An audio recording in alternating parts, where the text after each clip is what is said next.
सरांनी आज जो शब्द दिला आहे तो देणं घेणं. कोणतं दिलाय? देणं घेणं. आता देणं घेणं म्हणजे तुम्हाला माहितच आहे, दुसऱ्याला देणं आणि त्यांच्याकडून घेणं. बरोबर आहे. आणि दुसऱ्याला देण्यात आनंद वाटतो ना तुम्हाला? कधीतरी आनंद मिळतो आपल्याला दुसऱ्याला देण्यात.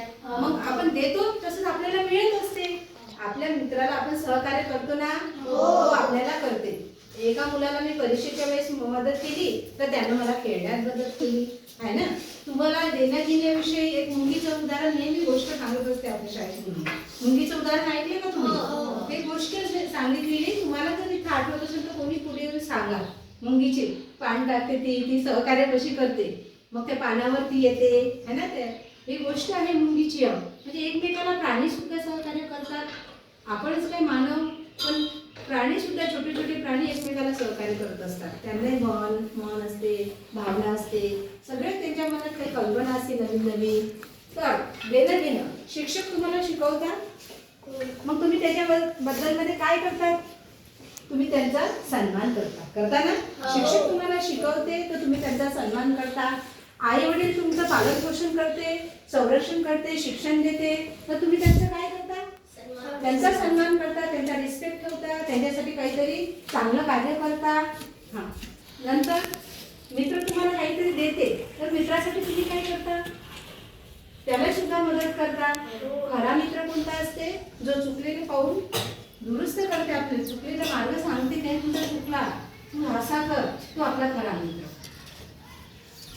तोपर्यंत आपण त्याला खरा मित्र म्हणायचं नाही. संकटकाळी जो मित्र मदत करत असेल तो खरा मित्र.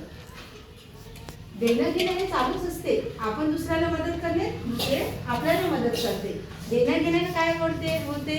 सहकार्य होते एकमेकांना. अजून प्रेम वाढते, एक विश्वास वाढते, आपुलकी वाढते, स्नेह वाढते ना देण्या घेण्यामुळं. हां, आणि असं कृतज्ञ व्यक्त करतो आपण. कृतज्ञ म्हणजे त्याला कृतज्ञ आहे का आपण? नाही, कृतज्ञ आहे. कृतज्ञ म्हणजे केलेलं उपकार जाणणारा असलं पाहिजे. मी तुम्हाला 2 शब्द लिहून दिले होते, कृतज्ञ आणि कृतज्ञ. कृतज्ञ म्हणजे केलेला उपकार न जाणणारा आणि कृतज्ञ म्हणजे केलेला उपकार जाणणारा. बरोबर आहे.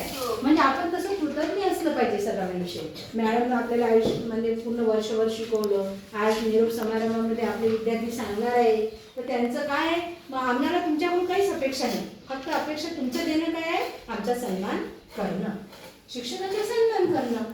आमचं कर्तव्य काय? तुम्हाला चांगलं शिकवणं, हे आमचं तुम्हाला देणं आहे. समज देणं आणि घेणं